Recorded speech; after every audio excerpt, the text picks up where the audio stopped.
My name is Anna. I am an old woman. Every morning I walk to the park near my home. The air is fresh there, and the trees are tall and green. The birds sing softly, and the sun feels warm on my skin. I always sit on the same bench. It is next to a small lake. The water shines when the light touches it. I like quiet mornings like this. I watch the people walk their dogs, the mothers push baby strollers, and the children laugh. I do not talk much to anyone. I just sit and watch. Sometimes I close my eyes and feel the sun. It feels gentle, like an old friend who still remembers me. I breathe slowly and try to forget the noise of the world. In moments like this, I feel peace. But deep inside, I also feel something else, something small and heavy. It is loneliness. I live alone now. My husband passed away many years ago. My son used to call me every Sunday, but he does not call anymore. He is busy, I tell myself. He has his own life. Still, the silence feels long. While I sit there, I see a group of children running across the grass. They shout and laugh, chasing each other. Their joy fills the air. I smile without thinking. They remind me of my son when he was small. He used to run like that too, free and loud, with his shoes full of mud. One boy catches my eye. He has curly brown hair and a red ball in his hands. He looks around, searching for someone to play with. Then he sees me. He waves and smiles, a bright, open smile. For a second I look behind me. Maybe he is smiling at someone else. But no, he is smiling at me. I feel a little surprised, maybe even shy. It has been a long time since a child smiled at me like that. He shouts, "Hello!" His voice is clear, like a small bell. I raise my hand and wave back. He laughs, then runs back to his friends.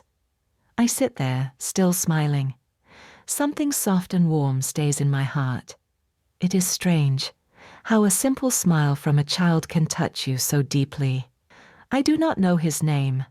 I do not know if I will see him again. But for that small moment, I do not feel alone. The wind moves the leaves above my head. The sunlight dances between the branches. I close my eyes again and listen to the birds, the laughter, the soft sound of life around me. I whisper to myself, "It's a good morning." The next morning I walk to the park again. The sky is blue and the air smells fresh after the night rain. My steps are slow, but my heart feels light. I go to my usual bench near the lake. When I sit down, I see the same group of children playing. They are running, jumping, shouting. Their voices fill the park like music. And then I see him again. The little boy with the red ball. He is wearing a yellow t-shirt today. His hair shines under the sun. He is laughing so hard that his small shoulders shake. I smile without meaning to. After a few minutes, he suddenly looks my way. Our eyes meet. He waves and starts running toward me. My heart jumps a little. I don't know why. He stops in front of me, breathing fast, his face red from running. He holds the red ball in his hands and says, "Hello again." I laugh softly. "Hello." He looks at me with bright eyes. "Can you play with me?" he asks. I blink. "Play? With you?" He nods eagerly. "Yes. We can throw the ball. It's fun." I smile and shake my head. "Oh dear, I'm too old to play." He frowns. "Too old? You can still throw a ball." He puts the ball on my lap. "See? Just try." I look down at the red ball. It feels light, almost like it's waiting for me. The boy stands there, waiting too, his face full of hope. I sigh, pretending to be serious. "All right," I say, "but only once." He grins. "Okay." I throw the ball gently. It doesn't go very far, but he cheers like I just won a game. "Good job," he shouts, running to pick it up. Then he throws it back to me. The ball bounces and almost falls off the bench. We both laugh. People passing by smile at us. Some children look surprised. Maybe they don't often see an old lady playing in the park. But I don't care. For the first time in a long time, I feel alive. After a few throws, I say, "You are very good at this." He shrugs. "I play every day. My grandpa used to play with me too." I nod slowly. "Your grandpa must be a nice man." He smiles softly. "He was. He is in heaven now." The words hit me gently, like a small wave touching the shore. I open my mouth but can't find the right words. So I just say, "I see." He looks at me for a moment, then his smile returns. "Do you come here every day?" "Yes," I say. "I like the sun." "Then I can see you again," he says. His voice is bright and sure, like it's the most natural thing in the world. I feel my heart warm again. "Maybe you can," I say. He laughs, waves goodbye, and runs back to his friends. I watch him go, holding the red ball, his laughter floating in the air. I sit there for a long time after he leaves. The bench feels softer, the sunlight feels warmer, and somehow the world feels a little less lonely. The next day I wake up early. The sky is still pink, and birds are singing outside my window. I don't usually hurry in the morning, but today I move a little faster. I don't say it out loud, but I hope to see the boy again. When I reach the park, the sun is already bright. I walk straight to my bench by the lake. The air smells like wet grass and flowers. I sit down, take a deep breath, and wait. After a few minutes, I see him, running, laughing, holding his red ball. He spots me and waves so hard his arm almost flies off. I can't help but laugh. He runs up to me. "You came," he says. "I always come," I say with a smile. "Good. Then we can play again." Before I can answer, he throws the red ball at me. It bounces off my lap and rolls away. We both laugh. I pick it up and throw it back. This time it goes farther. He cheers, runs to catch it, and shouts, "Nice throw!" Soon we are playing like old friends. He runs fast, and I try my best to keep up. The ball flies through the air, red against the blue sky. People walking by stop and watch. Some smile, some laugh softly. One woman says to her daughter, "Look, that lady is playing with the little boy." And the girl says, "She looks happy." I am. I haven't laughed like this in years. The boy's joy is so big it fills the air around us. Every time he catches the ball, he cheers. Every time he misses, he laughs. "Do you play with your friends a lot?" I ask when we stop to rest. He shakes his head. "Sometimes. But I like playing with you more." "Why?" I ask, a little surprised. He thinks for a moment, kicking the grass. "You listen to me," he says simply, "and you smile a lot." For a moment, I don't know what to say. His words touch me in a way I can't explain. I look at him, this small boy with big eyes and a red ball, and I realize how much I've missed this kind of connection. When I was young, I used to play like this with my son. He would laugh and call me Super Mom when I caught the ball. Now, years later, that same sound of laughter is here again. In this boy's voice, in this park, in this sunlight. He says, "You're good at this." I laugh. I was young once too. He giggles and says, "You're still young, inside." Those words make me smile wider than I have in a long time. The breeze moves gently through the trees. For the first time in many years, I feel light, as if something heavy inside me has started to melt. When the boy's mother calls him from far away, he turns to me and says, "I have to go." "All right," I say softly. "See you tomorrow." He nods. "Yes. Don't forget to come." He waves one more time before running off. The red ball bounces in his hands, bright as the sun. I watch him until he disappears. Then I sit back on my bench, smiling to myself. The park feels different now, more alive, more full of meaning. I whisper, "Maybe I'm not as old as I thought." The next day, the park is quiet. There are fewer people, and the sky is grey. I walk slowly to my bench, holding a small bag of cookies. I baked them last night, thinking I could share them with the boy. When I arrive, he is already there. He is sitting on the grass, looking down at his red ball. He looks different today, quiet, thoughtful. I walk closer and say, "Good morning." He looks up and smiles, but it's a small smile.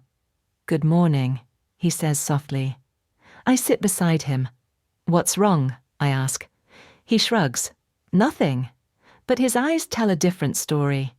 I open the bag and offer him a cookie. "Here, try one." I made them myself. He takes one and bites it slowly. "It's good," he says, his voice still low. We sit in silence for a while. The wind moves gently through the trees. A leaf falls onto his hair and I brush it away.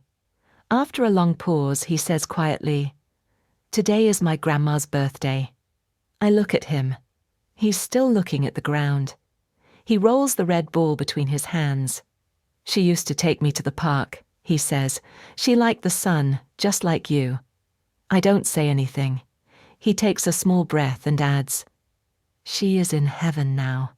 The words hang in the air, soft but heavy. Something inside me feels tight. I look at the water in the lake, calm, almost still. Finally I say, "My son is in heaven too." He looks at me with wide eyes. "Really?" I nod. "He loved the park. He used to play with a red ball, just like yours." He doesn't say anything for a moment. Then he reaches out and holds my hand. His hand is small and warm. He looks up at me and whispers, "Maybe they play together now." My eyes sting, but I smile. "Maybe they do," I say softly. We sit there, hand in hand, looking at the lake. No one talks. But somehow it doesn't feel sad anymore. The silence feels full of memory, full of love. A bird lands near our feet, picking at the grass. The boy watches it and smiles again. "Grandma liked birds," he says. "My son liked them too," I reply. He laughs a little. "Maybe they send them to say hello." I laugh too, a quiet laugh, with tears in my eyes. The wind moves through the park, carrying the sound of children playing somewhere far away. The grey clouds begin to open, letting a little sunlight through. I look at the boy beside me and say, "Thank you for sitting with me." He shakes his head. "No, thank you." We both smile, a small peaceful smile that says everything words cannot. For the first time in years, I feel close to my son again. Not through pain, but through kindness. And this little boy, without even knowing it, has given me a gift I didn't know I needed. The next morning, I wake up to the sound of rain. Soft drops hit my window, like someone is knocking gently. For a moment, I think about staying home. But then I remember the boy, his red ball, his smile, his small warm hand. So I take my umbrella and walk to the park. The path is wet and puddles shine on the ground. When I reach the lake, I see no one there. The bench looks cold and lonely under the grey sky. I sit down anyway. The rain has stopped, but the world is still quiet. Then I hear small footsteps splashing behind me. I turn around. It's him. The boy is running, holding his red ball under his arm. He's wearing a blue raincoat, and his hood bounces as he moves. "You came," he says, breathing hard. "Of course," I say with a smile. "I didn't want to miss our game." He laughs, sits beside me and says, "Mum said I can only stay for a little. We go on a trip today." "Oh," I ask. "Where are you going?" "To visit my grandpa. He lives far away." He kicks a small puddle with his shoe. "I'll miss the park." I nod slowly. "The park will miss you too." He smiles. "You'll still come here, right?" "Yes," I say softly. "I come here every day." He looks up at me, his brown eyes bright even in the grey light.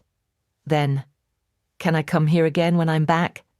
"Of course," I say. "I'll be right here." He grins, the biggest grin I've seen all week. Good. Then I'll bring cookies next time. I laugh. I'll bring the ball. He giggles, then stands up. Promise? Promise, I say. He turns to go, but then stops. He looks back at me and says softly, "You smile like my grandma." I freeze for a second. The words hit me right in the heart. But before I can answer, he waves and runs away, his small figure fading down the wet path. I watch him until he disappears. The park feels empty again, but not in the same way as before. Now the quiet feels peaceful, not lonely.